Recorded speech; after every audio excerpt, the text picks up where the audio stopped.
लक्ष्मी का अपने घर में पूरा दबदबा था। हिटलर की तरह वो सारा काम अपने पति और बेटे से करवाती। धीरे धीरे उसके पति की तबीयत खराब रहने लगी। सुनो जी, अब आप बुजुर्ग हो गए हो, काम में भी अब हाथ आपके फुर्ती से नहीं चलते। अरे भाग्यवान, भगवान से डर। तुझसे मैंने शादी अपने इकलौते बेटे के अच्छे पालन पोषण के लिए की थी, लेकिन तूने तो उसका बेड़ा गर्क कर दिया। मैंने क्या किया? पढ़ाया लिखाया, अब नौकरी नहीं लग रही तो मैं कैसे जिम्मेदार हो गई? अब घर में बैठकर रोटी तोड़ रहा था तो मैंने कहा काम ही कर ले। एक तो भला करो और ऊपर से बातें सुनो। तभी सारंग वहां आ जाता है। बहुत भूख लगी है माँ, कुछ खाने को दे दो। अब तुम्हारे पापा का हाथ तो चल नहीं रहा है। मैं ही जा रही हूँ आज किचन में, बनाती हूँ कुछ। हे भगवान, कैसे होगा इतना काम मुझसे? लक्ष्मी किचन में काम कर रही होती है कि तभी अचानक उसे आइडिया आता है। अरे मैं भी ना, अरे यहाँ तो फ्री की नौकरानी ला सकती हूँ मैं, फिर मैं क्यों खाना बना रही हूँ? उस दिन लक्ष्मी सारंग की पसंद का खाना बनाती है और बैठकर उसे बड़े ही प्यार से खिलाती है। खा ले बेटा, खा ले, पेट भर के खा ले। अरे रुक, मैं तेरे लिए ना गर्मा गर्म रोटियां लाती हूँ। सारंग और उसके पिता एक दूसरे की ओर बड़े ही हैरानी से देखते हैं। बेटा सारंग, जरूर दाल में कुछ काला है, वरना ये औरत तो हमें बासी खाना भी सुकून से ना खाने दे। सुनील की बात लक्ष्मी सुन लेती है और जोर जोर से चिल्लाने लगती है। अरे हाँ, भलाई का तो जमाना ही नहीं रहा। एक तो आग में खुद को जलाकर तुम लोगों के लिए खाना बना रही हूँ और ऊपर से तुम्हें दाल काली लग रही है। अरे माँ, पिताजी का ये मतलब नहीं था, तुम बुरा मत मानो। अरे हाँ बेटा, तू कहता है तो मान लेती हूँ। लक्ष्मी सारंग के पास बड़े ही प्यार से बैठ जाती है और फिर कहती है, बेटा मैंने ना तेरी शादी करने की सोच ली है।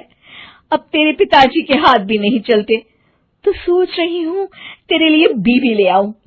अब पता नहीं ना मैं भी कब मर जाऊं। अब ऐसे भाग्य भी कहाँ है हमारे। क्या कहा? अरे हाँ, तुम तो चाहते ही हो कि मैं मर जाऊं, लेकिन मैं अपनी प्यारी बहू का चेहरा देखे बिना नहीं मरूंगी। हाँ माँ, शादी तो मैं कर लूं, लेकिन मैं नौकरी नहीं करता, फिर कोई क्यों देगा मुझे अपनी बेटी? अरे क्यों नहीं देगा बेटी? इतना बड़ा घर, खेल खलियान है, किस चीज की कमी है हमारे पास? जो आएगी राज करेगी, राज। हम तो ना कर पाए राज, ये बोलो कि एक और नौकर तुम्हारे पास आ जाएगा। मैं कहती हूँ चुप हो जाओ। अरे खुद के घर का खाना बनाएगी तो क्या नौकरानी हो जाएगी? अब तुमसे तो किचन का काम होता नहीं, तो कोई तो करेगा ना। ठीक है माँ, तुम जैसा सही समझो बस। अब मेरी एक शर्त है, लड़की जो भी हो वो दिखने में कैसी भी हो या कहीं की भी हो, बस पढ़ी लिखी होनी चाहिए। अरे हाँ, ला देंगे पढ़ी लिखी बेटा, मैंने कौन सा काम करवाना है उससे। हाँ। और फिर एक दिन पास के गांव की ही रति से सारंग की शादी हो जाती है। रति दिखने में बहुत ही सुंदर थी, साथ ही साथ काफी पढ़ी लिखी थी। रति को लक्ष्मी के सौतेले होने की बात पता नहीं थी।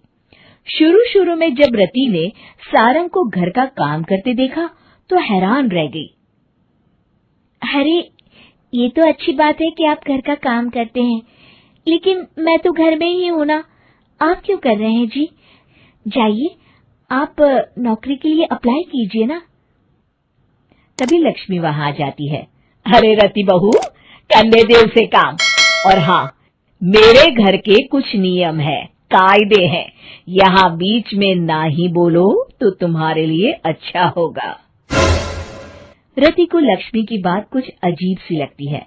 वो समझ नहीं पाती है कि वो ऐसा व्यवहार क्यों कर रही है, लेकिन उसे लक्ष्मी के सौतेले होने के बारे में कुछ पता नहीं चलता है। इस कहानी के पहले भाग में आपने देखा कि कैसे रति की शादी एक ऐसे घर में हो जाती है जहां उसकी सास सौतेली होती है और वो पूरे घर वालों को अपने इशारों पर नचाती है।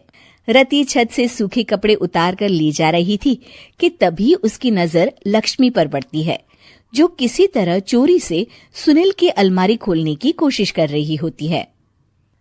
अरे, ये माँ जी को क्या हो गया? चोरों जैसे क्यों आप मेरी अलमारी खोल रही हैं माँ जी? आपको क्या चाहिए मुझे बताइए। अरे वाह, क्या चाहिए मुझे बताइए। अरे मैं इस घर की मालकिन हूँ, पूरा घर मेरे इशारों पर नाचता है और तुम्हें बताऊं कि मुझे क्या चाहिए? हट यहाँ से। और वो उसे जोर से धक्का देती है। जैसे ही लक्ष्मी रति को धक्का देती है, उसके सर पर चोट लग जाती है और वो बेहोश होकर गिर जाती है। रति के आसपास पूरा परिवार खड़ा रहता है। डॉक्टर जैसे ही उसे देखकर जाता है, रति को होश आता है। अरे बेटा, तुम दूर क्यों खड़े हो? मेरे पास आओ, मैं तुम्हारी माँ हूँ, कमला। रति के मुंह से लक्ष्मी सारंग की माँ का नाम सुनती है तो हैरान सी रह जाती है। क्या बोला रति बहू? चुप कर डायन, तूने मेरे पति और बेटे का हाल बेहाल कर दिया। अब तू मेरी बहू को भी गुलाम बनाना चाहती है? रुक, अभी मजा चखाती हूँ। ये कहकर जैसे उसे पकड़ने की कोशिश करती है, लक्ष्मी वहां से भाग जाती है। लक्ष्मी के जाने के बाद रति अपने ससुर और पति की तरफ देखकर मुस्कुरा देती है। दोनों समझ जाते हैं कि ये रति की चाल है। अगली सुबह लक्ष्मी का पति खाना लेकर खेत में जाने के लिए निकल ही रहा होता है कि लक्ष्मी उसे रोक देती है। अरे कहाँ चल दिए खाना लेकर? आज घर का काम कौन करेगा? तभी पीछे से रति आ जाती है और जोर से चिल्लाती है। कौन इनको काम पर जाने से रोक रहा है? मैं अभी उसे मजा चखाती हूँ। जैसे ही रति लक्ष्मी की तरफ बढ़ती है, लक्ष्मी घबरा जाती है। मैं तो मजाक कर रही थी बहन। आखिर मैं कौन होती हूँ रोकने वाली? मैं तो बस ये पूछ रही थी कि घर का काम कौन करेगा? कौन क्या? तू करेगी। चल उठा झाड़ू और शुरू हो जा। लक्ष्मी पूरे घर में झाड़ू पोछा लगा रही होती है कि अचानक सामने सारंग खड़ा हो जाता है। अच्छा माँ, मैं काम पर जा रहा हूँ।